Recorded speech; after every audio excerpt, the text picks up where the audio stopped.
Anak-anak yang terkasih, selamat pagi dan salam sehat serta salam sejahtera untuk kita semua. Pagi ini kita akan belajar tentang Nabi Amos. Nabi Amos adalah nabi yang memperjuangkan keadilan.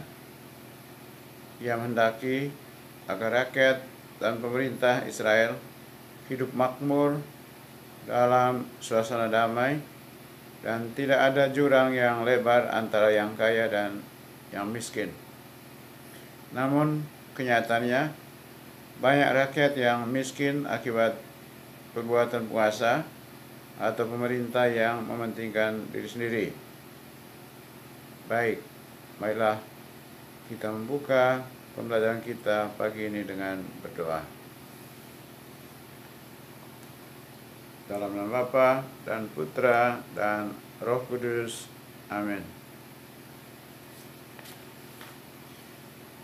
Allah Bapa yang Maha Baik, begitu besar kasih-Mu kepada kami, manusia yang berdosa.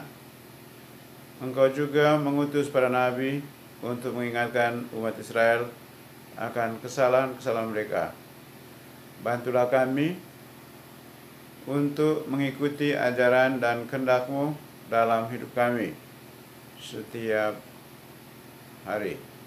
Demi Kristus Tuhan dan pengantara kami. Amin. Dalam nama Bapa dan Putra dan Roh Kudus. Amin. Anak-anak yang terkasih, pada zaman sekarang ini masih banyak pemimpin negara yang berlaku sewenang-wenang kepada rakyatnya. Sebagai contoh, masih banyak terjadi tindakan korupsi. Korupsi dapat diartikan sebagai tindakan penyalahgunaan jabatan untuk keuntungan pribadi dan digunakan sebagai upaya untuk memperkaya diri sendiri, orang lain, atau kelompok tertentu. Korupsi adalah tindakan yang merugikan masyarakat dan negara. Rakyat miskin akan terus miskin dan yang kaya akan semakin kaya. Yang kaya biasanya berasal dari kalangan pemerintah atau orang-orang dekat dengan pemerintahan. Sebagai seorang pemimpin, perlu menunjukkan teladan atau contoh hidup yang baik, yang mampu menyejahterakan rakyatnya.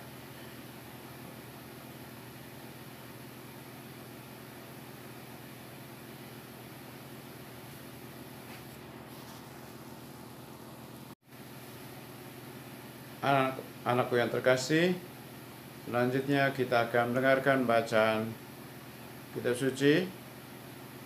Yang pertama, kitab Amos bab 4 ayat 1 sampai 5, dilanjutkan bab 5 ayat 1 sampai 15.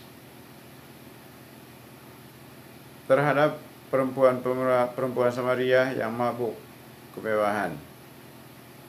Dengarlah firman ini, hai lembu-lembu Basan yang ada di pegunungan Samaria, yang memeras orang lemah, yang menginjak orang miskin, yang mengatakan kepada tuan-tuannya, bawalah kemari supaya kita minum-minum.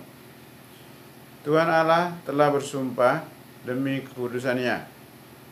Sesungguhnya akan datang masanya bagimu bahwa kamu diangkat dengan kait dan yang tertinggal di antara kamu dengan kait ikan.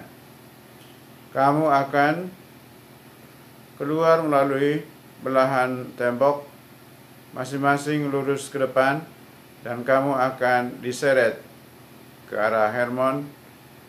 Demikianlah firman Tuhan. Datanglah ke Betel dan lakukanlah perbuatan jahat, ke Gilgal dan perhebatlah perbuatan jahat. Bawalah korban sembelihanmu pada waktu pagi, dan persembahan persepuluhanmu pada hari yang ketiga.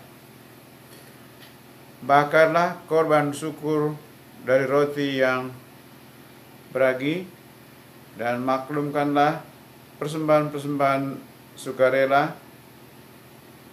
Siarkanlah itu, sebab bukankah yang demikian kamu sukai, hai orang-orang Israel?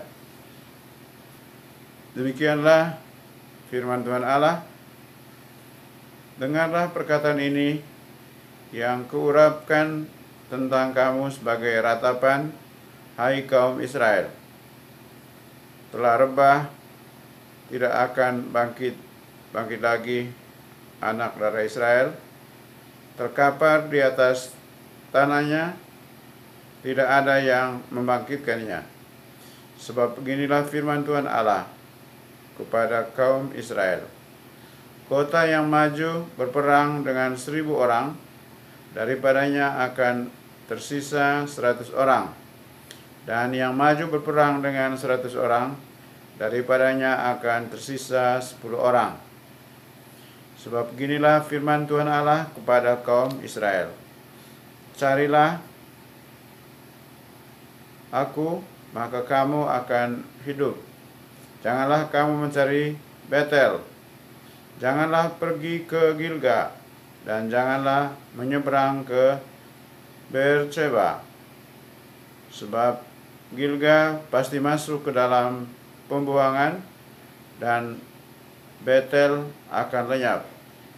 Carilah Tuhan, maka kamu akan hidup, supaya jangan ia memasuki keturunan Yusuf bagaikan api, yang memakannya habis dengan tidak ada yang memadamkan bagi Betel.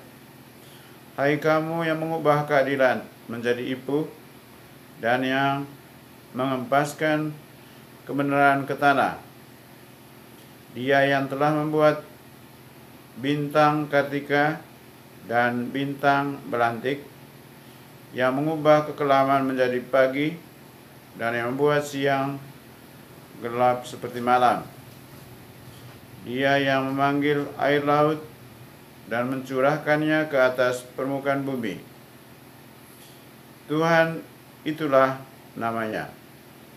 Dia yang menimpakan kebinasan atas yang kuat, sehingga kebinasan datang atas tempat yang berkubu. Mereka benci kepada yang memberi teguran di pintu gerbang, dan mereka keji kepada yang berkata dengan tulus ikhlas. Sebab itu, karena kamu menginjak-injak orang yang lemah dan mengambil pajak gandum daripadanya, sekalipun kamu telah mendirikan rumah-rumah dari batu pahat, kamu tidak akan mendiaminya. Sekalipun kamu telah membuat kebun anggur yang indah, kamu tidak akan meminum anggurnya. Sebab aku tahu bahwa perbuatanmu yang jahat banyak, dan dosamu berjumlah besar. Hai kamu yang menjadikan orang benar terjepit, yang menerima uang suap, dan yang mengesampingkan orang miskin di pintu gerbang. Sebab itu, orang yang berakal budi akan berdiam diri pada waktu itu, karena waktu itu adalah waktu yang jahat. Carilah yang baik dan jangan yang jahat, supaya kamu hidup. Dengan demikian, Tuhan Allah semesta alam akan menyertai kamu, seperti yang kamu katakan. Bencilah yang jahat dan cintalah yang baik, dan tegakkanlah keadilan di pintu gerbang. Mungkin Tuhan Allah semesta alam akan mengasihani sisa-sisa keturunan Yusuf. Demikianlah sabda Tuhan. Syukur kepada Allah.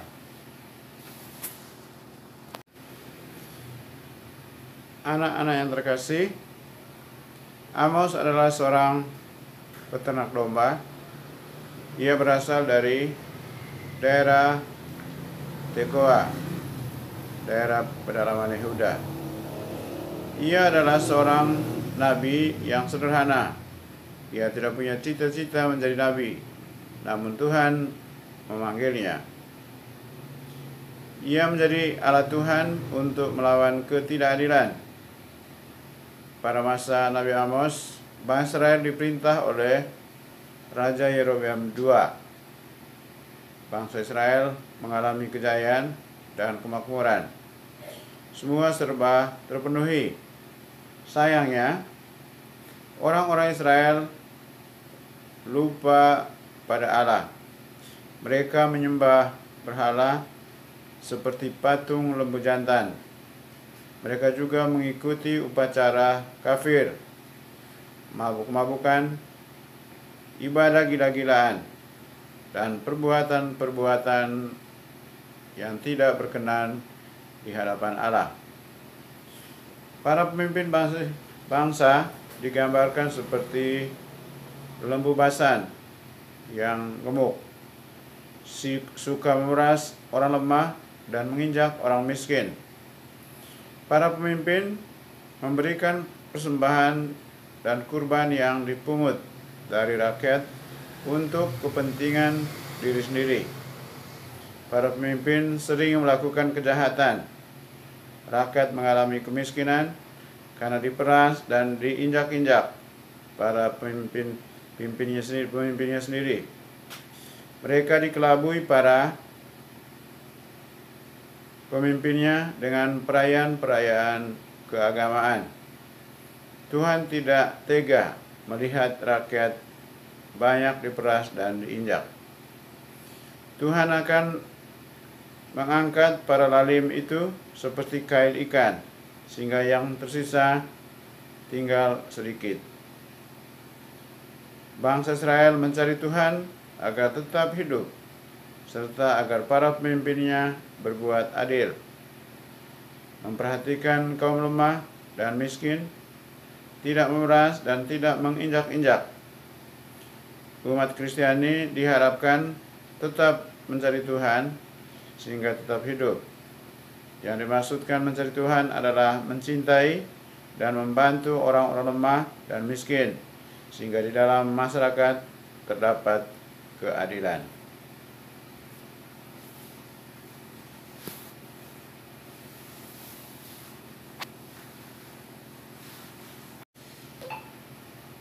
Anak-anak yang terkasih, mari kita tutup pelajaran kita pagi ini dengan berdoa.